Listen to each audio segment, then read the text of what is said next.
Assalamualaikum warahmatullahi wabarakatuh. Bismillahirrahmanirrahim.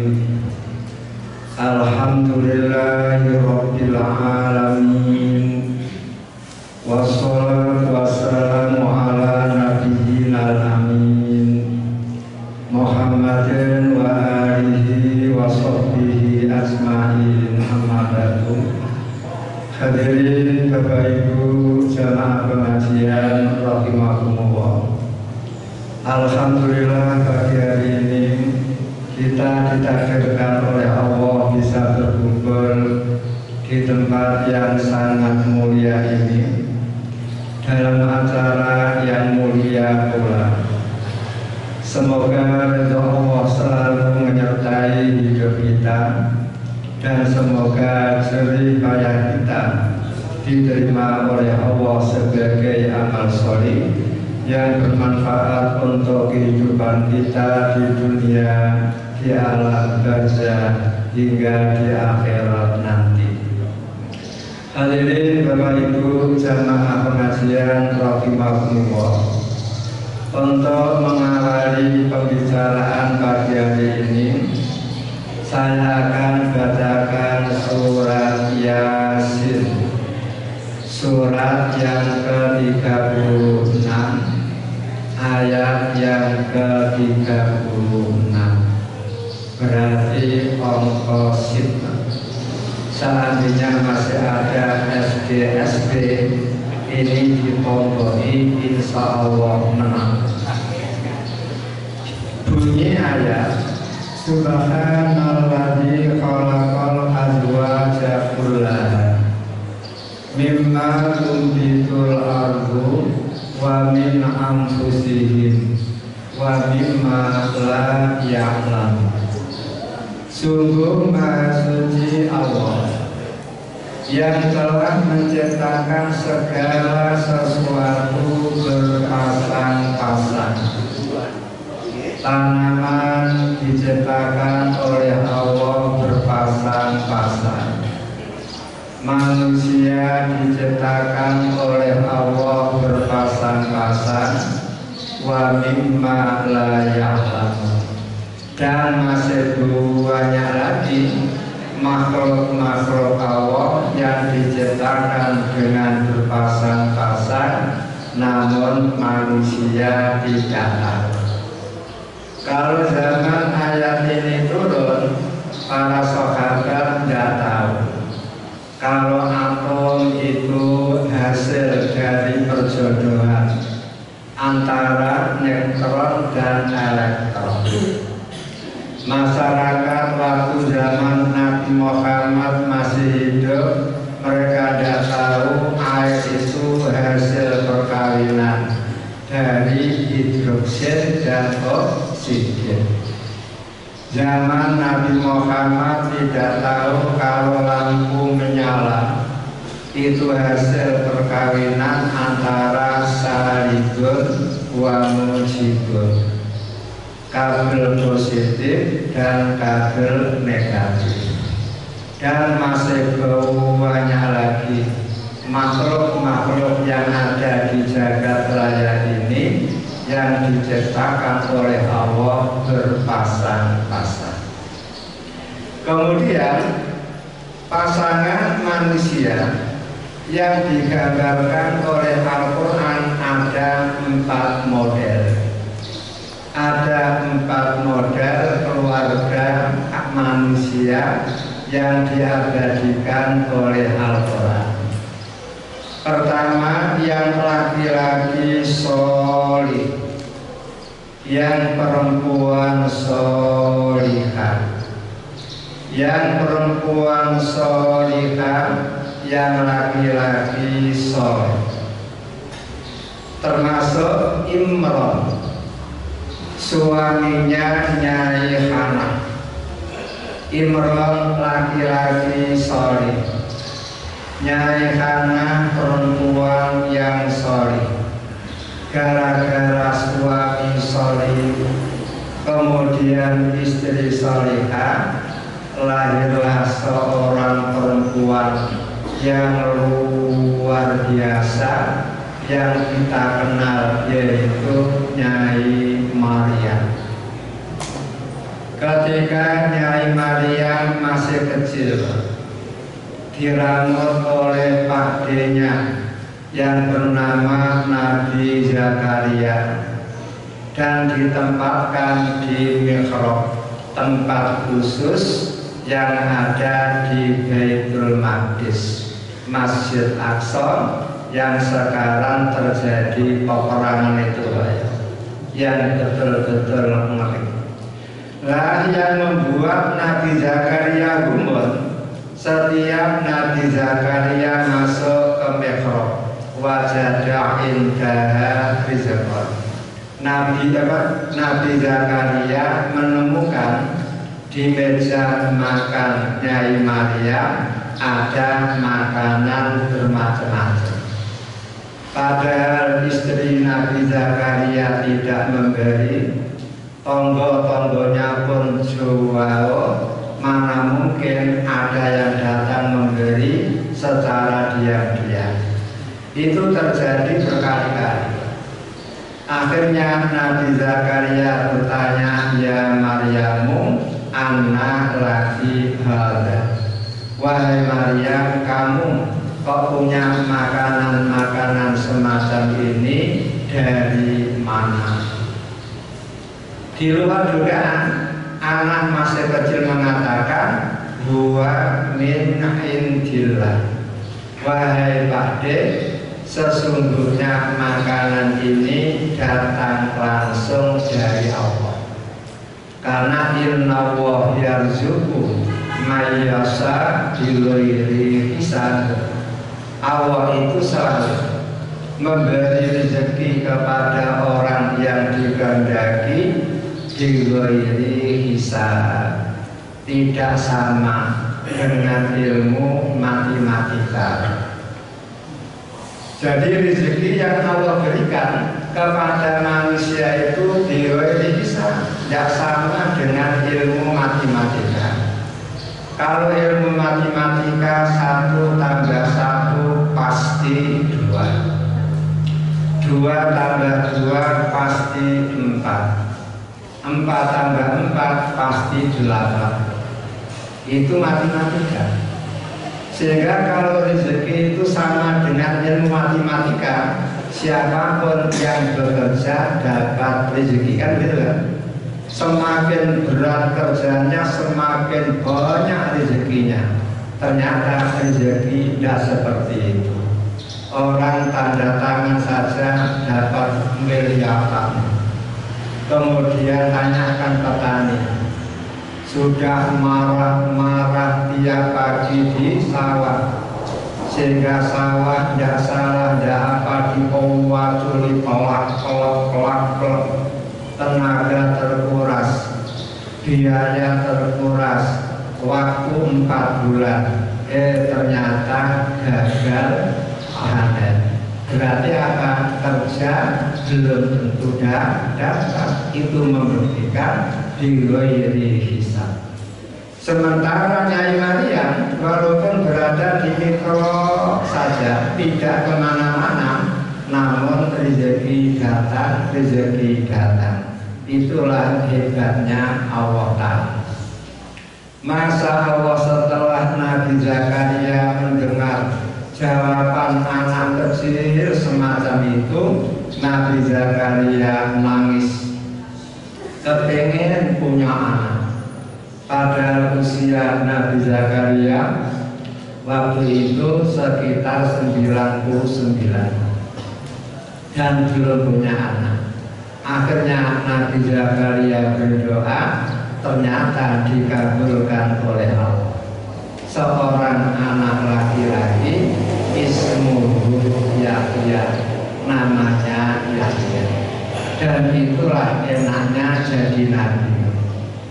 Kalau punya anak tidak bingung mencarikan nama, karena namanya sudah ditunjukkan oleh Allah. Beda dengan panjenengan, kalau istri hamil, panjenengan bingung mencarikan nama. Diberi nama siapa, nama Sangkolo sudah ada, diberi nama Zaid sudah banyak, sehingga betul-betul repot. Kalau para nabi langsung ditunjukkan pula nama, termasuk Nabi Ibrahim ismuhu Ishak, nama anak yang akan diberikan Ishak, wa min wara'i Ishak Yakub, dan besok Ishak pun akan punya anak namanya Yakub, sehingga tinggal mengingat-ingat saja.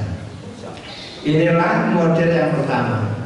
Seperti Nabi Ibrahim dengan Nyai Sarah, seperti Nabi Muhammad dengan istri-istrinya, itu namanya keluarga yang laki-laki solih, yang perempuan solih. Ternyata anak-anak cucunya berubah menjadi baik-baik. Kemudian hal ini bisa jenengan lihat dalam surat Ali Imran, surat yang ketiga ayat 35 sampai seterusnya. Kemudian model yang kedua, yang laki-laki Qorikun Jahat, istrinya Qorikatun Juwahid. Jadi yang laki-laki jahat, yang perempuan jahat. Inilah yang diabadikan oleh Allah dalam surat Abad, yaitu keluarga Abu Lahab. Abu Lahab itu paman Nabi Muhammad. Nama aslinya adalah Abdul Uzza, hambanya berhala Uzza. Namun karena dia ganteng, walaupun laki-laki fakirun launuhu, wajah itu kulitnya glowing.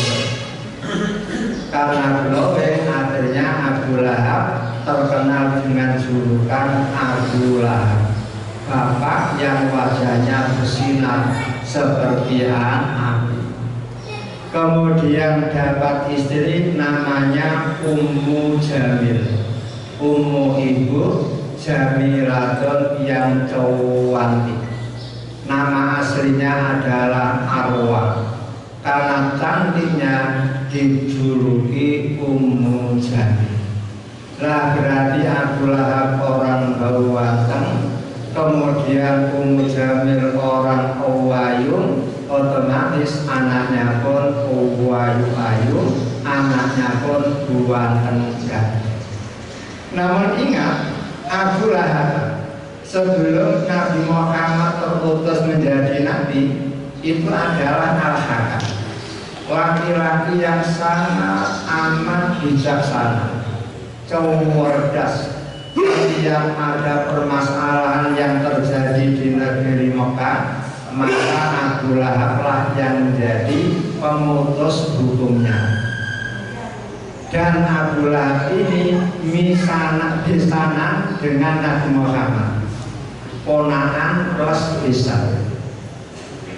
Begitu Nabi Muhammad terangkat menjadi nabi, Masya Allah, Abu Lahab betul-betul marah, betul-betul tidak setuju, sehingga anaknya yang bernama Utbah, yang kawin dengan putrinya Nabi Muhammad yang bernama Ruqayyah, Abu Lahab memaksa anaknya agar menceraikan putri Nabi yang bernama Ruqayyah.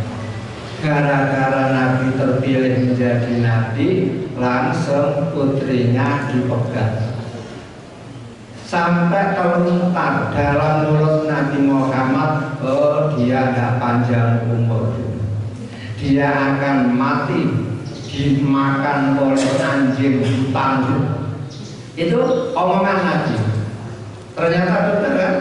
Setelah itu dia pergi ke negeri Syam untuk berdagang. Dalam perjalanan mereka istirahat, lalu tengah-tengah tidur anjing hutan datang, langsung nyaplok kemaluan Utbah, nyaplok perutnya sehingga dia der dan mati. Berarti Nabi Muhammad itu wali, omongannya mandi. Maka dengan harus hati-hati sama wali wong. Ya kan? Nah sekarang mengapa Abu Lahab sampai diabadikan oleh Allah dalam Al-Quran? Iya, karena sejak kecil Nabi Muhammad itu terkenal dengan al-amin, orang yang sangat jujur, orang yang sangat bijaksana, orang yang luar biasa. Gara-gara Abu Lahab, maka semua orang berani mengolok-olok Nabi Muhammad.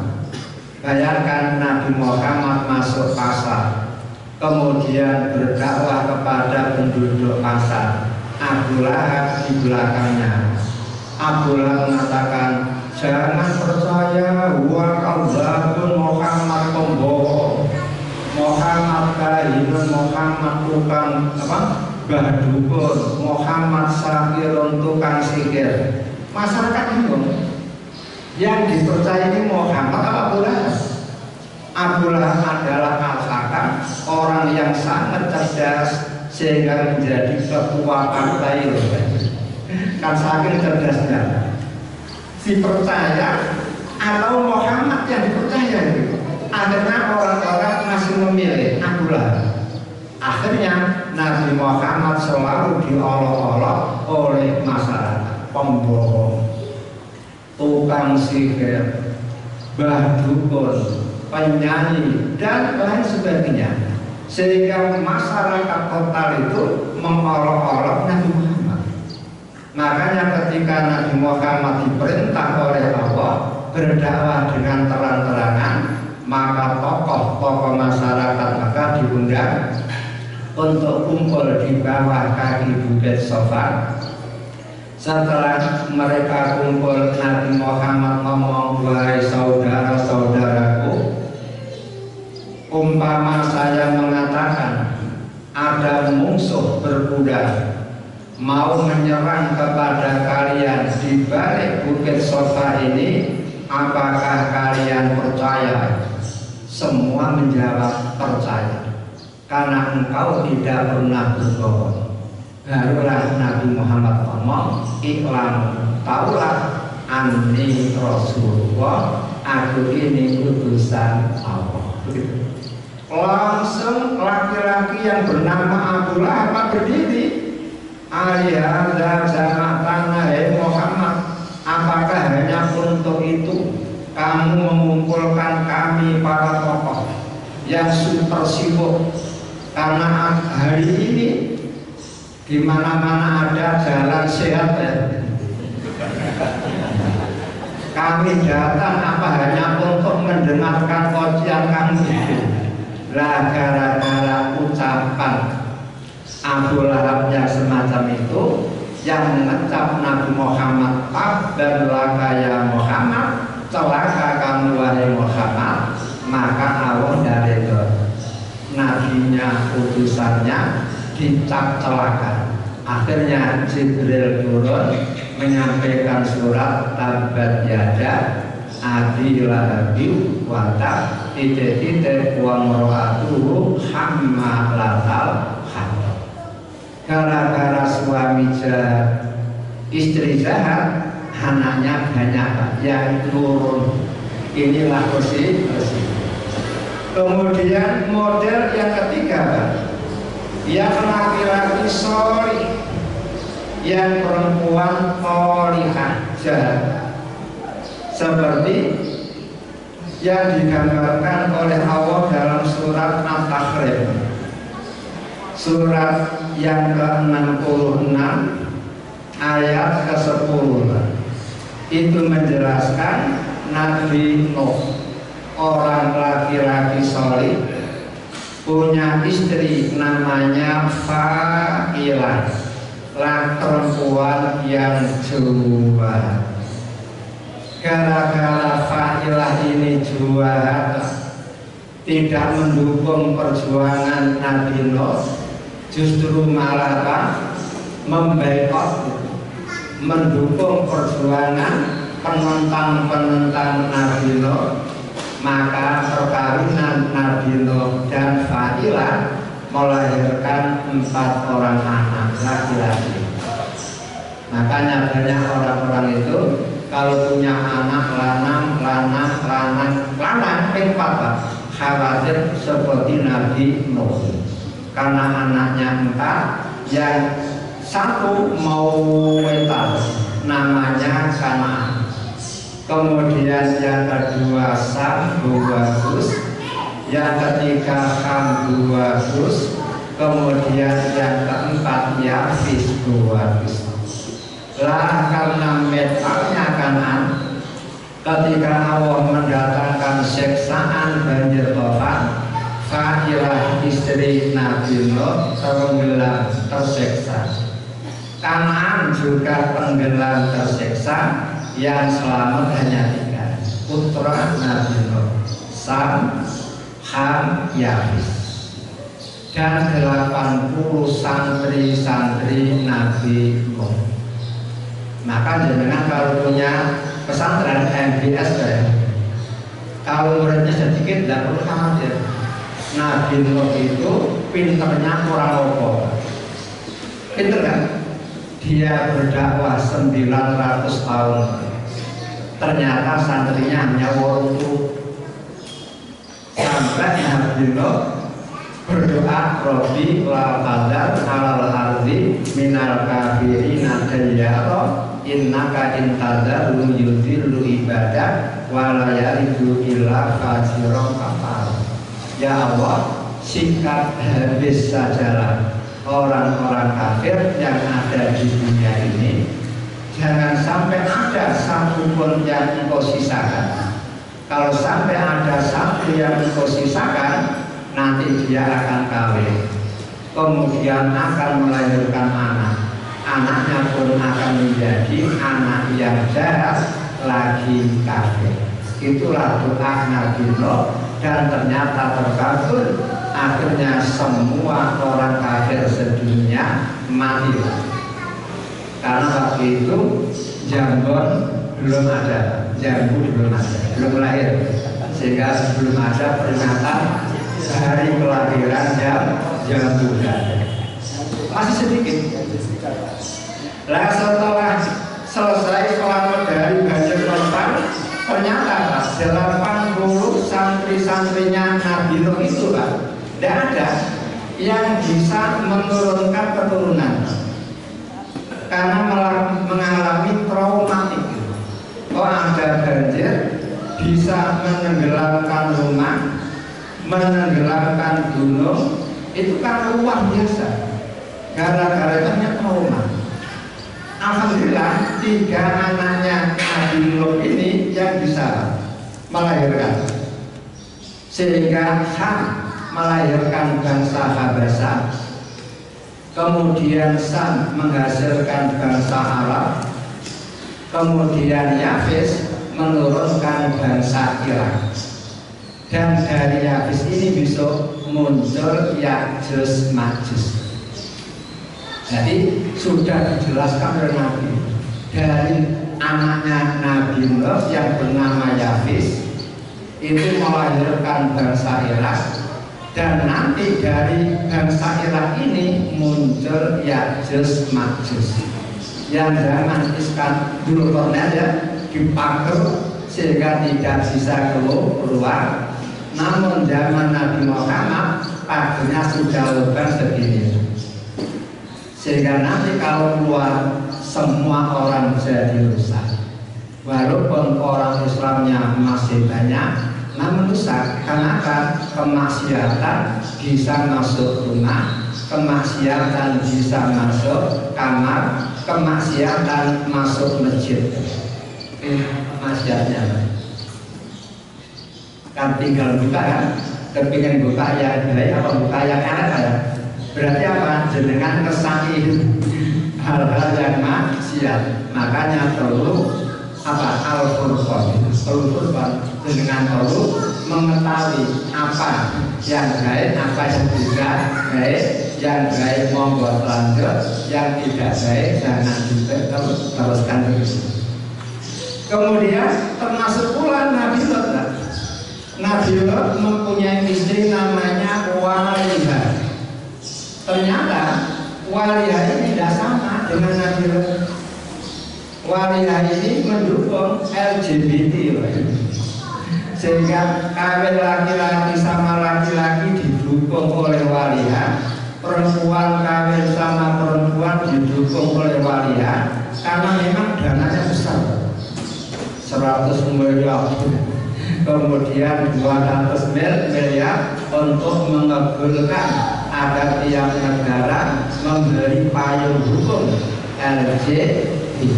Nah, gara-gara walian termasuk pendukung itu, akhirnya apa? Nabi Lot diperintah oleh Allah untuk keluar dari kampung Sodom dan Gomora di malam hari, karena di pagi hari Allah akan menghukum para LGBT. Akhirnya Nabi Lot mengumpulkan para santrinya dan 2 anak perempuannya dan istrinya pun diajak.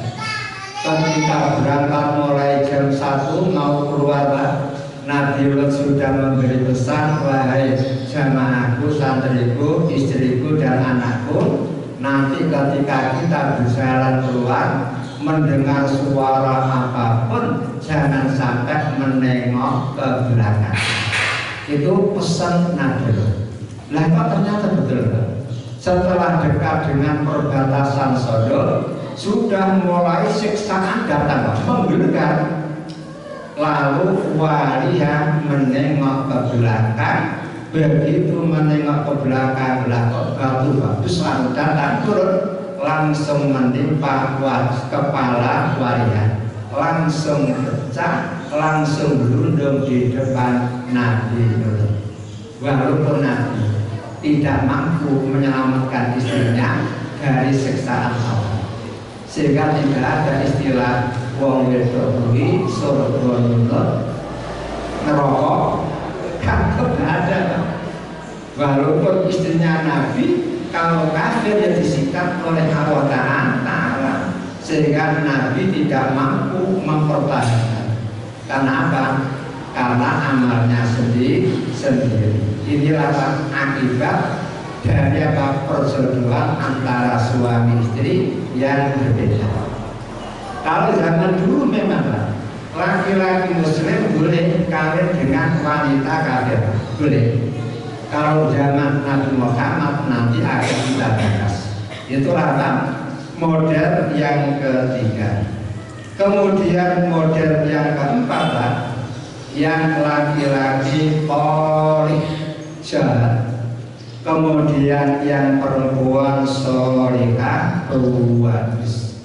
Inilah Fir'aun sama Asia yang diabadikan oleh Allah dalam Al-Quran surat At-Tahrim, surat yang ke-66 ayat ke-11. Itu menjelaskan bahwa Fir'aun itu mempunyai istri yang solihah, namanya Asia. Ternyata Asia itu walaupun hidup di istana Fir'aun, berarti istana yang tidak sembarang istana. Kalau panjenengan kepingin tahu mewahnya istananya Fir'aun, lihat saja teman akrabnya. Siapa? Korun saja bukan jadi pemimpin, bukan jadi bos, sugihnya luar biasa, sampai kunci gudang kekayaannya umpama dikumpulkan jadi satu, jenengan angkat ber-40 orang. Nah Tuhan, latamu mobil usbah tulil kuat, begitu.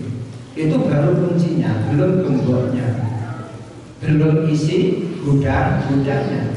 Namun karena kekufurannya, fakhosafna bihi wa bidarihil ardh, dia ditenggelamkan oleh Allah, berikut dengan harta kekayaannya.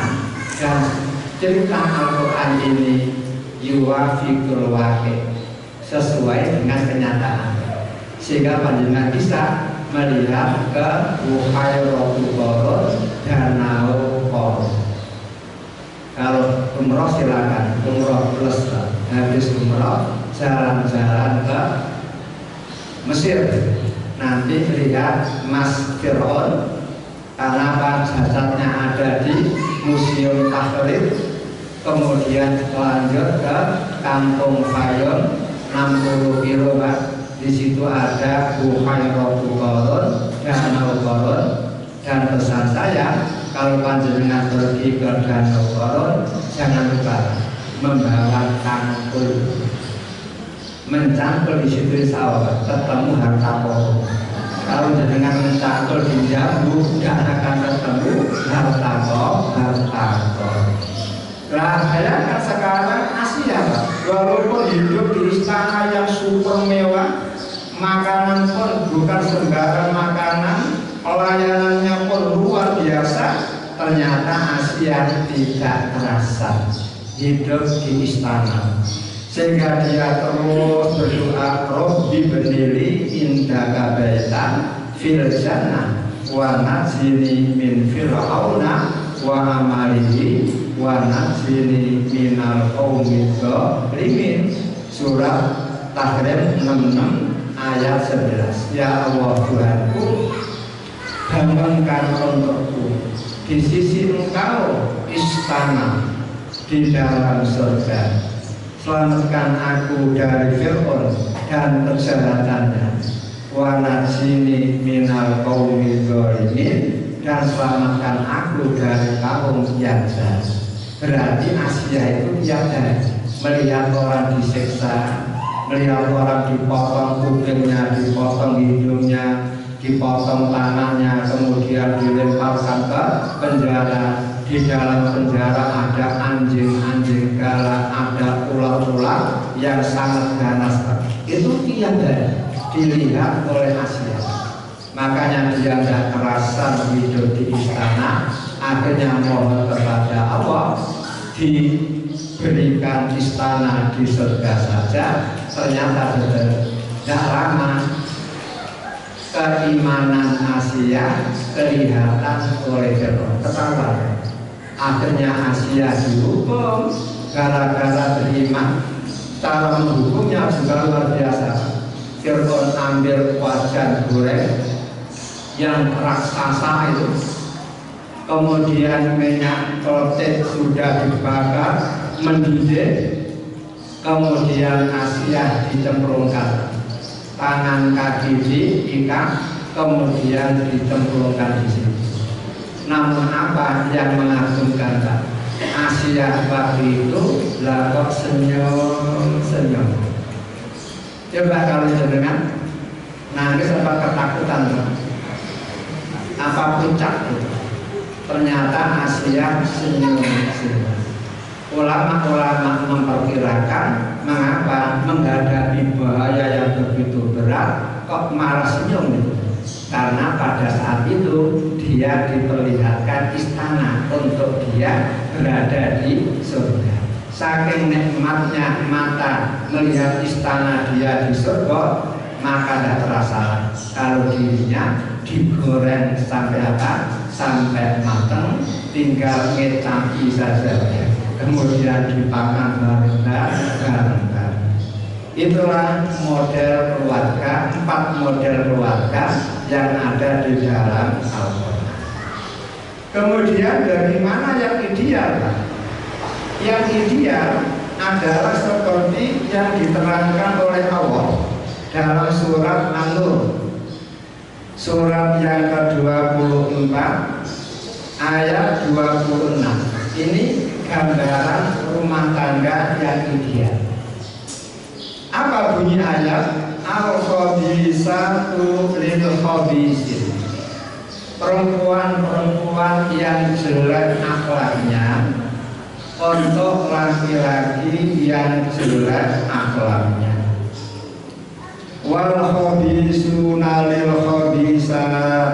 Laki-laki yang jelek akhlaknya untuk perempuan yang jelek akhlaknya. Pas ya? Yang laki-laki hidung belang, yang perempuan mucikari. Mucikari apa? Kiainya pelacur, bosnya pelacur atau penjina. Kemudian wat-thayyibatul thayyibin, perempuan yang bagus akhlaknya untuk laki-laki yang bagus akhlaknya.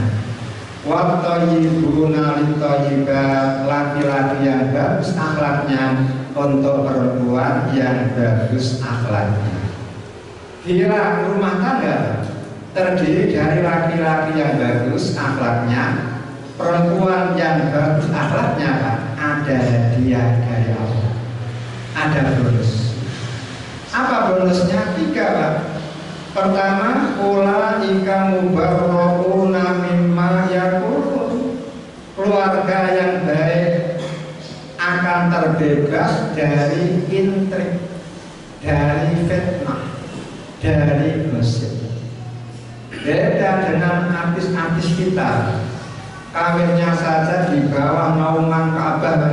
Ketika umroh langsung akad nikah di bawah naungan Ka'bah. Pulang pegatan. Kenapa?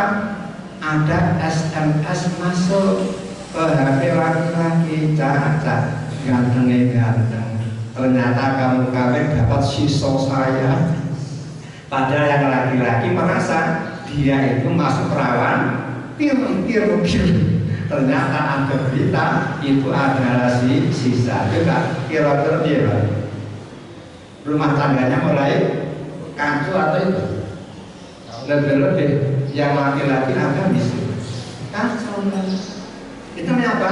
Tidak terbebas dari fitnah, tidak terbebas dari intrik. Coba jenengan sendiri, umpama panjenengan apa itu? Ada teman panjenengan datang ke kantor, kemudian ketemu jenengan di kantor, kok sudah di sini? Suwe 5 menit tadi. Padahal saya tadi melihat istri panjenengan goncengan sama laki-laki lain. Saya kira jenengan. Coba kira-kira bagaimana hati panjenengan? Astagfirullah. Kalau itu omongan dia benar, berarti istri saya sama siapa ini? Mosok sama pria idaman lain. Kira-kira jenengan bagaimana, Pak? Penasaran atau tidak? Ayo, itu artinya apa? Tidak bebas dari fitnah, tidak bebas dari antrik, tidak fitnah atau bebas dari gosip. Karena apa? Yang laki-laki tidak bagus atau yang perempuan tidak bagus. Namun kalau bagus ketemu bagus, insya Allah jaminannya apa? Mubarra'un mimma yaqulun. Kemudian bonus yang kedua apa? Lahum maghfiratun.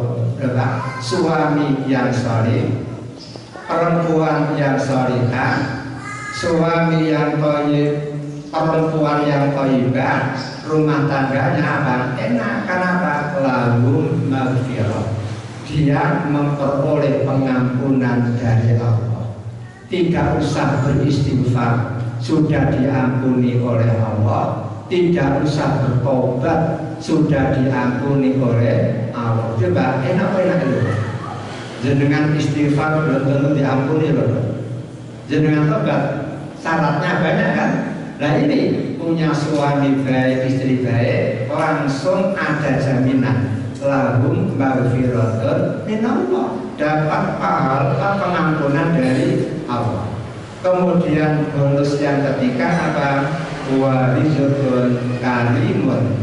Suami yang bagus, istri yang bagus akan diberi Allah rezeki yang mulia, rezeki yang terhormat. Berupa apa? Rezeki yang mulia itu banyak. Semakin lama semakin cinta kasih, semakin lama semakin menyatu. Bukan semakin lama semakin ambar cintanya, bukan. Semakin lama semakin menyatu. Itu rezeki yang mulia. Kemudian rezekinya pun halalan thayyibah, itu pun rezeki yang mulia. Punya anak yang bagus-bagus, nurut-nurut, solih-solihah, itu pun merupakan rezeki karimun. Punya pekerjaan pun pekerjaan yang rezeki karimun, pekerjaan yang aman. Dari apa? Kali di dalam kemaksiatan. kong kali kong di dalam perbuatan dosa, kong kali kong dalam urusan ngentit atau korupsi. Itu merupakan eligible kali. Nah inilah Mas, rumah tangga yang ideal dalam pandangan agama kita. Kemudian masalahnya manhum al-khabisun wa manhuna al-khabisat. Siapa sih yang dimaksud laki-laki khabis, laki-laki yang jelek akhlaknya, dan siapa yang dimaksud perempuan yang jelek akhlaknya? Jawabannya pertama, orang musyrik itu disebut al-khabis wal-khabisat. Jeleknya karena apa? Akhlak dalam Islam itu Pak, bukan hanya hablun minan nas, namun apa? Hablun minallah bagus, hablun minan nas bagus, hablun bil hayawan bagus, hablun bil bi'ah. Hubungan baik dengan lingkungan itu pun termasuk apa? Akhlak yang mulia.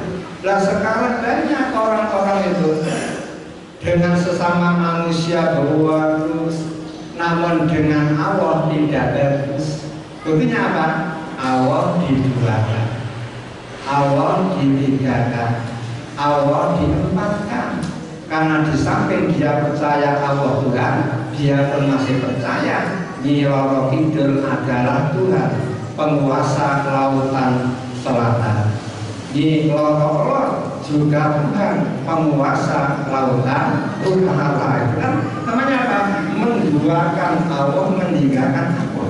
Coba ibu-ibu mau dengan diduakan oleh sang suami, loh, mau tak? Padahal kan halalan thayyibah. Padahal Allah melarang kesyirikan. Ternyata orang masih melakukan kesyirikan. Berarti apa? Betul-betul tidak berakhlak, betul-betul khabis. Dalilnya mana?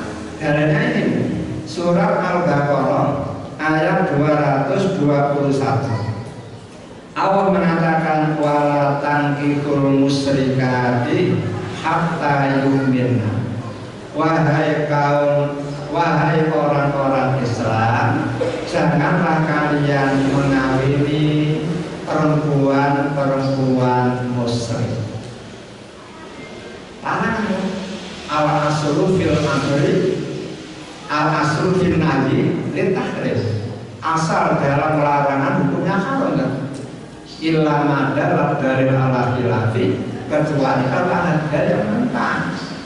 Dalam hal ini tidak ada yang menentang, sehingga laki-laki mukmin haram mengawini perempuan-perempuan musyrik. Sampai kapan? Hatta yu'minna, sehingga mereka mau beriman. Kalau sudah beriman mau kawin. Seperti apa Juwairiyah yang asalnya kafir setelah beriman dikawin oleh Nabi, seperti Sofia asalnya kafir setelah beriman dikawin oleh Nabi, Maria Al-Qibtiyah asalnya musyrik kemudian karena beriman langsung digauli oleh Nabi. Begitu. Wala amatun mu'minatun khairun min musyrikatin walau ajabatkum, kata Allah. Sungguh goda perempuan yang beriman walaupun kulitnya ireng gelengseng gitu, matanya cekung, bibirnya tebal gitu, sungguh itu lebih baik daripada perempuan musyrik walau walaupun kecantikan dia mengagumkan kepada kalian. Siapa Pak? Wanita yang mengagumkan dengan pacarnya Sarukan, pacarnya siapa lagi? Nah itu walaupun cantiknya luar biasa, kalau musyrik haram hukumnya untuk panjenengan kan. Ini pertama. Yang kedua, wala tungkihul musyriki hatta yu'minu. Wahai bapak-bapak, ibu-ibu yang punya anak perempuan, jangan sekali-kali anak perempuan panjenengan kawinkan dengan pemuda-pemuda musyrik sampai mereka mau beriman.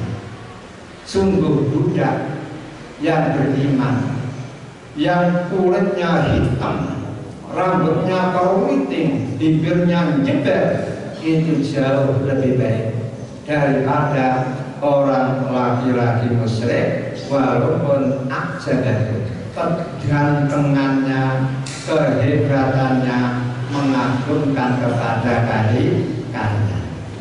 Mengapa? Dijawab oleh Allah, ulaika yad'una ila, karena laki-laki musyrik itu akan mengajak istri anak perempuan panjenengan dan cucu-cucu panjenengan gimana? Ke neraka. Itu alasannya. Yang kedua, alasannya yang kedua apa? La yalidu illa fajiron kafar. Orang-orang laki-laki yang kafir itu Pak, pasti yudhillu ibadah, akan menyesatkan hamba-hamba yang ada di sekitarnya. Wala yalidu illa fajiron kafar, dan tidaklah mereka melahirkan anak kecuali anak yang jahat lagi kafir. Kesimpulannya, panjenengan sebagai laki-laki mukmin tidak boleh kawin dengan perempuan musyrik. Kemudian panjenengan yang punya anak perempuan jangan sekali-kali dikawinkan dengan pemuda-pemuda musyrik, karena mereka adalah al-qadisun, orang yang jelek akhlak. Namun ulama-ulama ada yang mengecualikan, kecuali orang perempuan Yahudi muhsanah, kecuali orang Nasrani muhsanah, perempuan Nasrani. Hal ini bisa jenengan lihat di dalam surat Al-Maidah ya, surat yang kelima ayat yang kelima. Wal muhsanatu minal mu'minat wal muhsanatu minal ladina utul kitab min qablikum idza ataitumuhunna ujurahunna muhsinin. Perempuan-perempuan yang baik dari orang-orang perempuan mukmin boleh kalian kawin.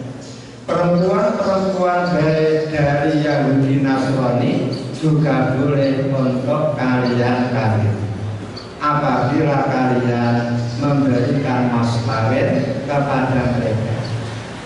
Gara-gara ayat ini banyak sahabat-sahabat laki-laki kawin dengan perempuan Yahudi, kawin dengan perempuan Nasrani. Namun ketika Umar jadi khalifah, sahabat-sahabat yang kawin dengan perempuan Yahudi Nasrani disurati, disuruh megat. Para sahabat protes, dari khalifah ngapain megat? Al-Quran membolehkan, yang dilarang kan mengawini perempuan musyrik, Hindu, Buddha, Majusi, ateis, apalagi Pak? Konghucu, yang Yahudi itu dibolehkan. Kata Umar, wahai teman-temanku, orang perempuan Islam mukmin itu hanya boleh kawin dengan pemuda mukmin. Sementara orang pemuda-pemuda mukmin boleh kawin tiga, perempuan mukmin Yahudi, perempuan Yahudi, perempuan Nasrani. Coba pikirkan, kalau kalian kawin dengan perempuan Yahudi Nasrani, lalu siapa yang akan mengawini perempuan-perempuan mukmin? Nah itu Pak. Jadi apa? Al maslahatul ulai. Begitu kan? Akhirnya apa? Majelis ulama kita pun membuat ketentuan seperti ketentuan Umar bin Khattab, tidak boleh kawin beda agama. Walaupun banyak yang protes, penggalang hak asasi manusia, karena manusia punya hak. Kan semuanya itu kan pemberian dari Allah kan, makanya hak Allah kalau diutamakan. Jadi kesimpulannya, walaupun surat Maidah tadi memberi lampu hijau, namun tetap kawin dengan perempuan mukmin itu lebih cocok, lebih pas daripada kawin dengan perempuan Yahudi, perempuan Nasrani, lebih-lebih majlis ulama kita mengharamkan. Sekarang yang kedua, yang dimaksud al-khabisun wal-khabisat adalah penzina dan penzini.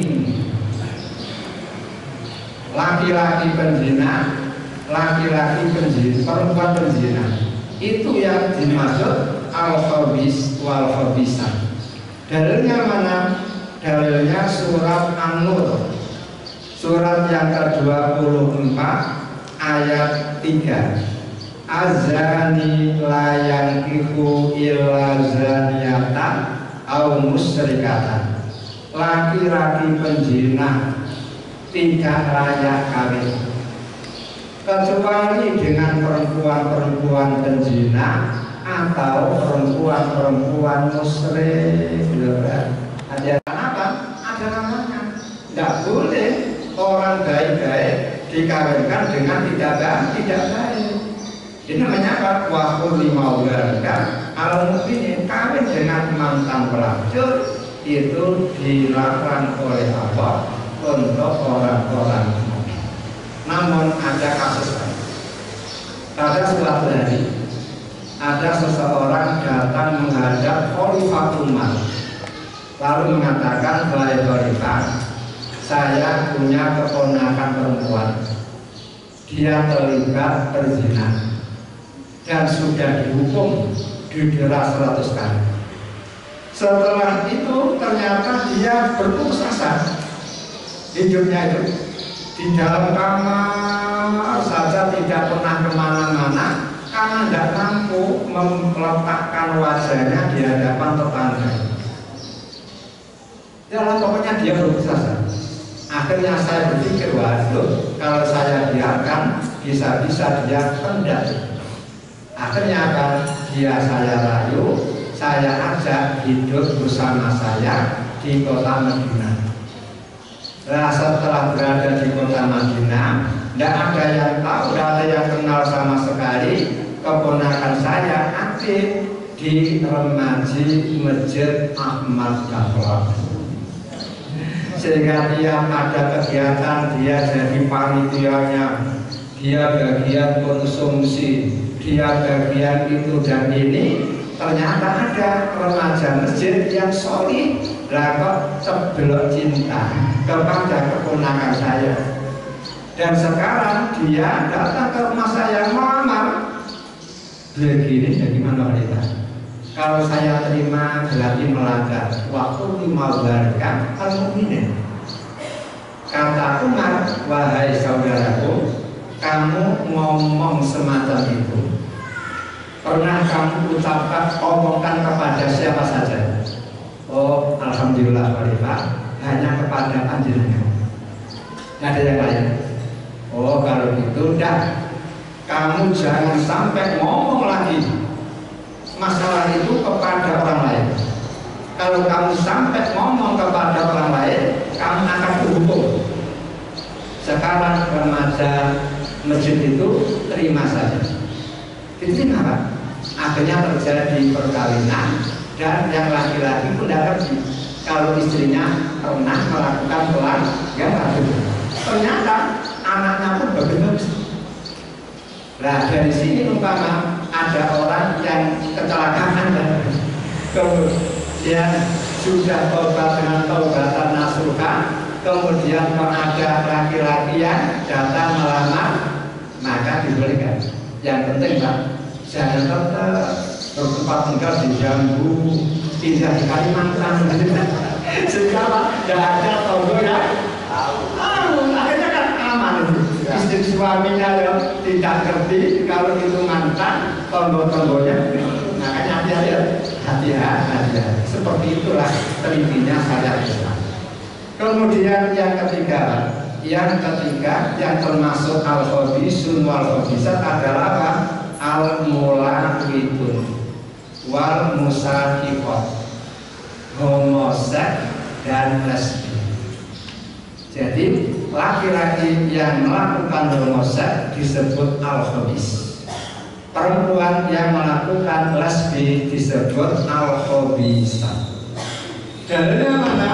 Dalilnya surat Al-Anbiya, surat yang ke-21 ayat yang ke-74.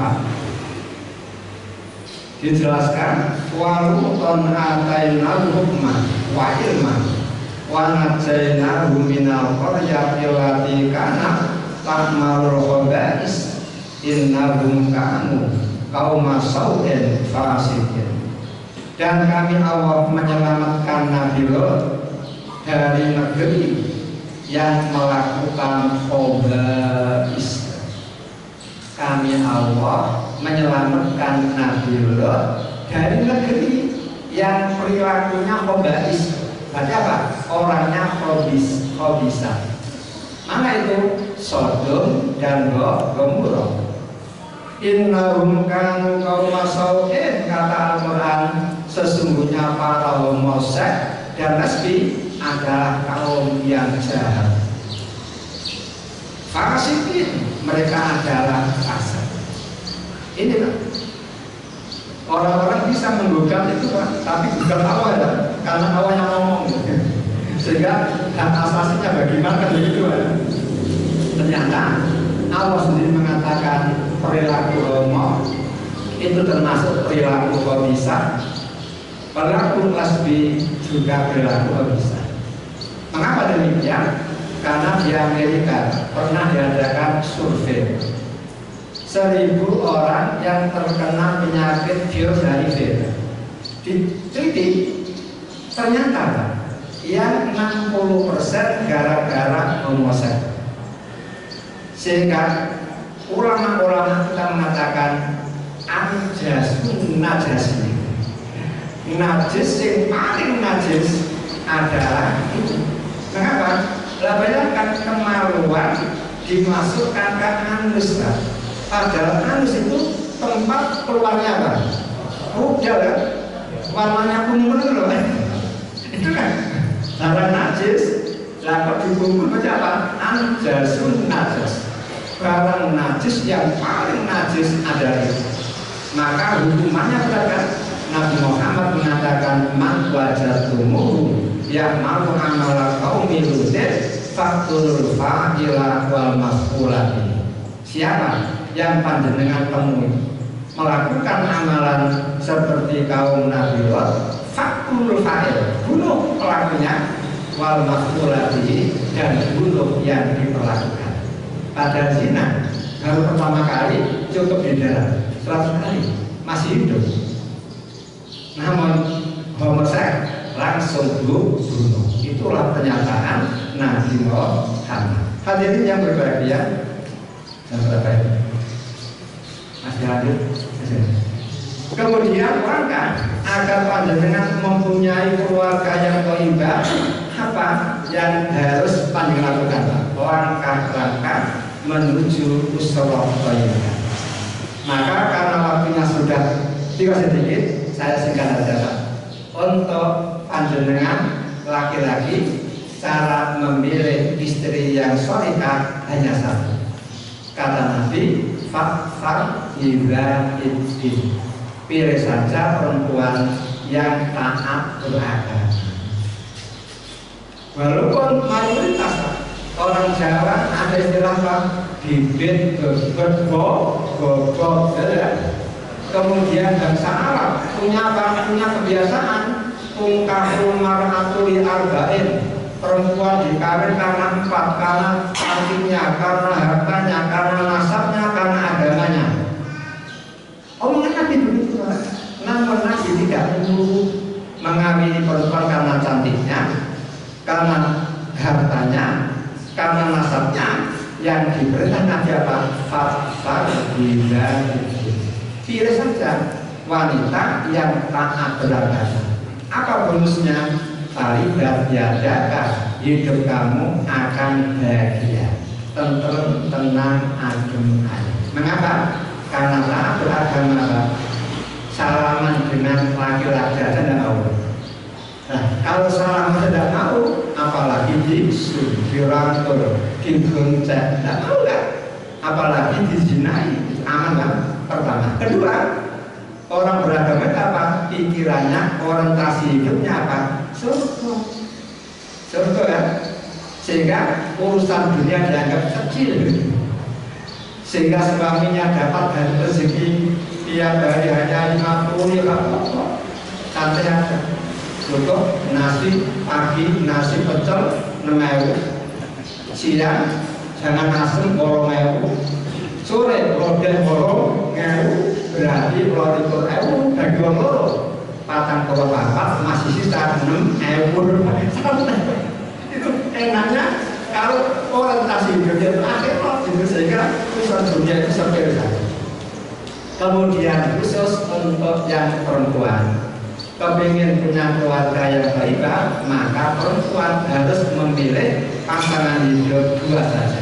Apa itu? Kata Nabi, tidak ada aku mantau nadinahu wa khuluquhu fazawwiju wa illa takun fitnatun fil ardi wa fasadun arid. Wahai orang Islam, bila ada pemuda datang kepada kalian untuk meminang anak putri kalian, sedangkan pemuda itu bagus agamanya, bagus akhlaknya, fazawwiju, maka terima saja. Tidak perlu ditanya, kamu datang kemari apa kendaraan kamu? Lamborghini apa Alfa apa panas jogo-jogo Pajero, apa NMAX apa Beat apa sepeda onto yang ada musiknya terangkat. Tidak perlu. Juga tidak perlu ditanya tabunganmu berapa triliun. Tidak perlu. Bapakmu kerjanya apa? Tidak perlu. Yang penting agamanya bagus, akhlaknya bagus, fazawwiju, terima saja, kemudian kawinkan saja dia dengan apa? Anak putri panjenengan. Apa rahasianya? Wakilan, jika laki-laki yang bagus agamanya, baik akhlaknya, jenengan tolak, takun fitnah, akan terjadi malapetaka. Wa fasadun aridun, akan terjadi kerusakan yang memanjang, melebar. Karena panjenengan menyingkiri orang laki-laki yang bagus agamanya, bagus akhlaknya, maka Allah akan mempertemukan kepada panjenengan laki-laki gawatan sauge apa metal.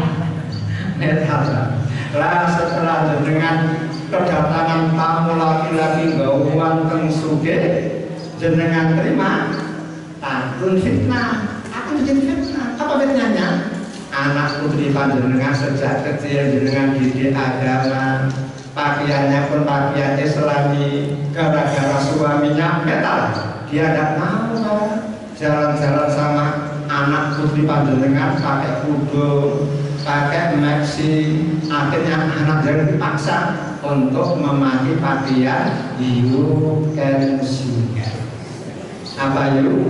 Anda kan boleh si melihat apa? Pakaian BP7. Apa? Pakaian model BP7. Apa? B buka-buka, PP itu pertama paha dibuka, yang kedua perut dibuka, apalagi punggung dibuka, pusar dibuka, apa? Banyak, kayaknya begitu. Nggak banyak apa? Jenengan mungkin orang ciri digedekno dengan pendidikan yang sangat bagus. Setelah ayu, pinter, dirapi, dikawin oleh laki-laki yang begini, rusak kan? Dan ternyata kerusakannya tidak hanya menimpa kepada anak panjenengan, cucu-cucu panjenengan pun akan jadi metal kan?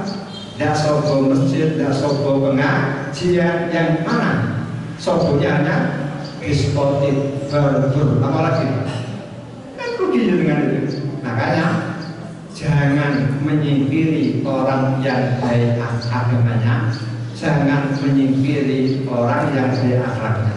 Saya hanya mau begini nih Pak, kenapa? Saya sudah punya bojo, umpama saya di Joko tidak balik Pak ya, berarti promosi. Apa ya? Ini kata Nabi. Dan ternyata betul. Pernah terjadi kan? Ada seorang perempuan datang itu curhat gitu.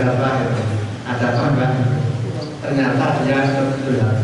Masa Bapak, setelah suami saya di PHK, kemudian melamar pekerjaan di mana-mana tidak berhasil, akhirnya mau karena itu akhirnya apa? Tiap malam dia judi. Kalau menang, uangnya diberikan kepada saya. Saya sadar hasil perjudian adalah haram. Bila saya makan berarti memakan barang haram. Kemudian kalau saya berikan kepada anak berarti saya memberi makan haram kepada anak. Kalau tidak saya terima, saya makan apa? Anak saya makan apa? Bagaimana Pak? Saya hanya bisa menjawab, Mbak, kenapa?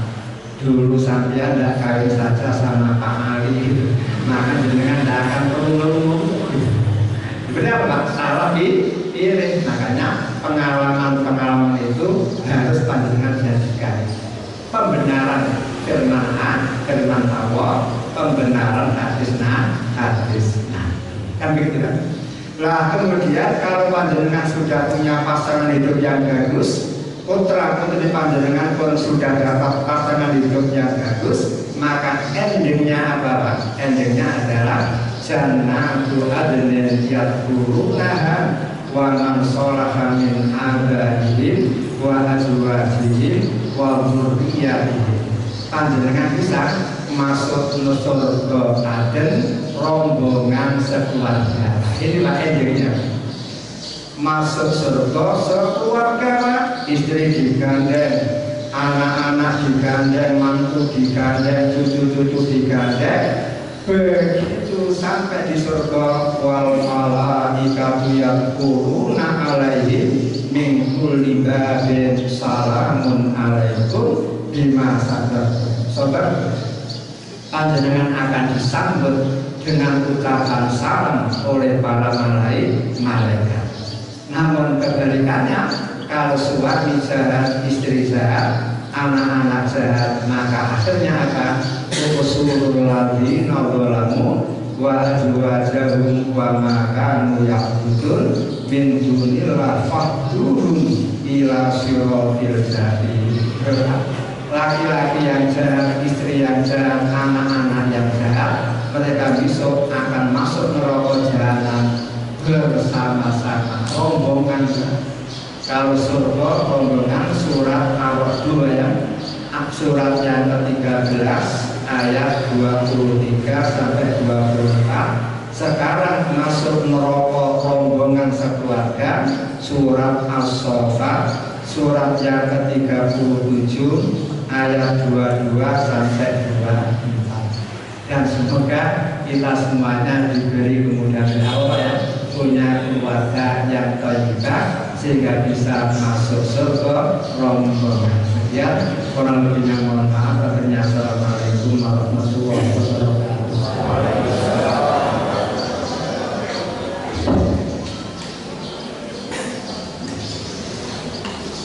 Para jemaah, demikian pengajian yang telah disampaikan oleh Bapak Kiai dari Mansur Kastam. Semoga bermanfaat bagi kita semua. Masih ada waktu saya, mungkin ada tanya barangkali. Oh ya, baik, ini cukup penting barangkali karena beliau pakarnya yang mungkin bisa ada unek-unek hati yang menyangka fungsinya dalam rumah tangga ataupun yang lain.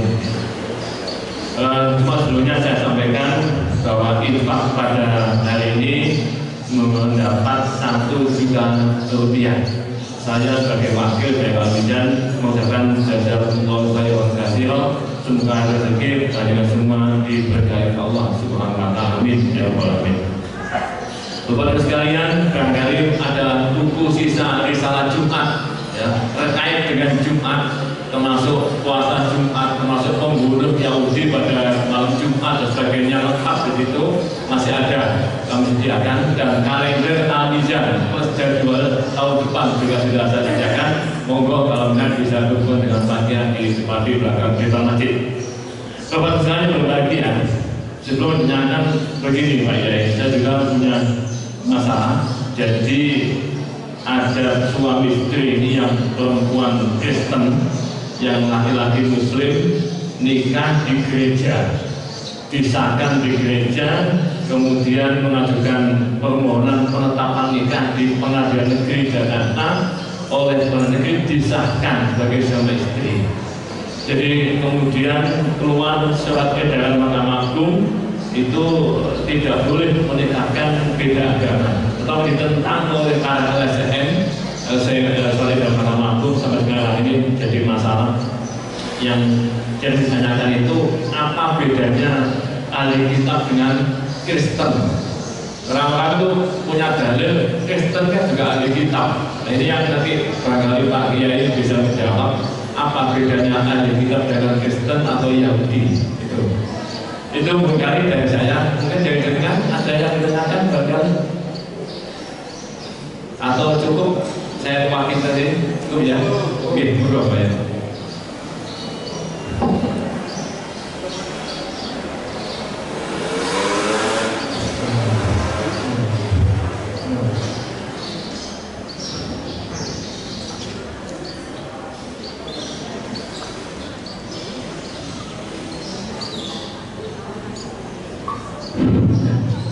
Terima kasih. Jadi menurut Al-Quran, Aqutul Kitabah itu yang dimaksud adalah orang Yahudi, yang dimaksud adalah orang Nasrani. Karena zaman Nabi Muhammad hidup itu orang-orang ahli kitab Taurat Injil itu sudah menamakan dirinya Yahudi, sudah menamakan dirinya Nasrani. Walaupun Yahudi itu menisbahkan anak Nabi Yakub yang bernama Yahuda. Kemudian kalau Nasrani itu menisbahkan seorang laki-laki yang lahir di kampung Nasiro di dusun Baitul Lahmi, diinggriskan menjadi Bethlehem, yaitu Nabi Isa. Sehingga Yahudi itu dianggap sebagai pengikut Nabi Musa, sementara Nasrani dianggap sebagai pengikut Nabi Isa. Nah ternyata surat Al-Ma'idah, surat yang kelima, ayat yang kelima itu menjelaskan wal musonatu minal ladina utul kitab. Termasuk yang boleh untuk kita kawini adalah perempuan-perempuan terjaga yang bagus dari Yahudi, dari Nasrani. Sehingga pada zaman Nabi Muhammad ada sahabat-sahabat kawin dengan mereka.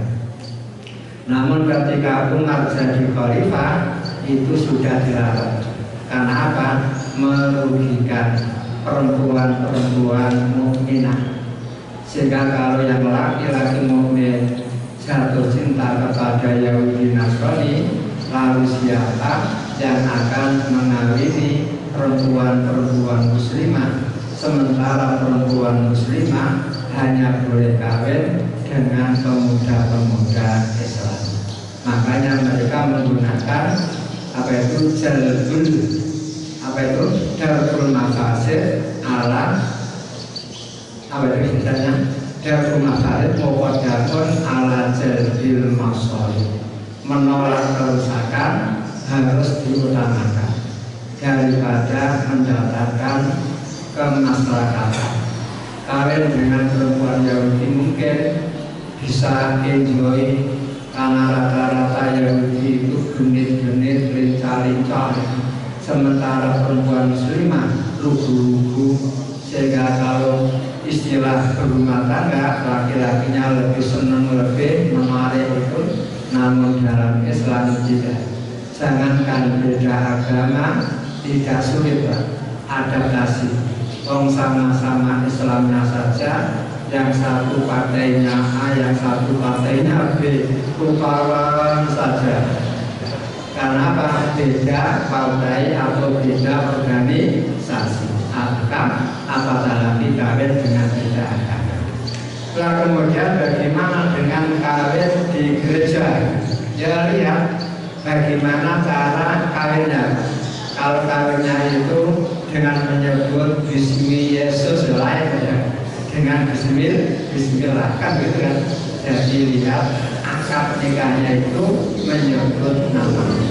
Makanya daripada susah-susah, kalau yang laki-laki mungkin kawin saja dengan perempuan mukminah, buahnya perempuan mukminah yang manis-manis, yang cantik-cantik, tidak kalah dengan perempuan Yahudi, perempuan Nasrani.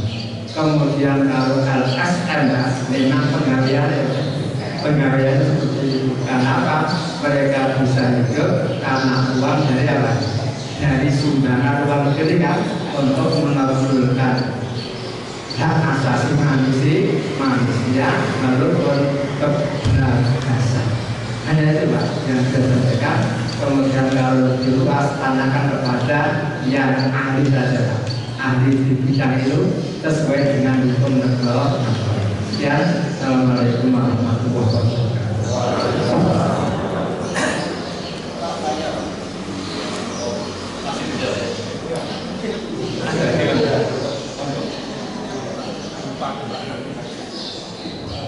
Terima kasih Bapak. Assalamualaikum warahmatullahi wabarakatuh. Begini Bapak, saya tidak tahu persis pada surat berapa, pada surat apa, ayat berapa. Tetapi yang saya ketahui bahwa di dalam surat itu menerangkan bahwa seseorang apabila mempunyai akhlak baik, maka jodohnya pasti akan baik. Tetapi di dalam kenyataannya, di dalam kehidupan sehari-hari tidak demikian. Maksud daripada atau penafsiran daripada ayat ini mohon diterangkan Bapak. Terima kasih.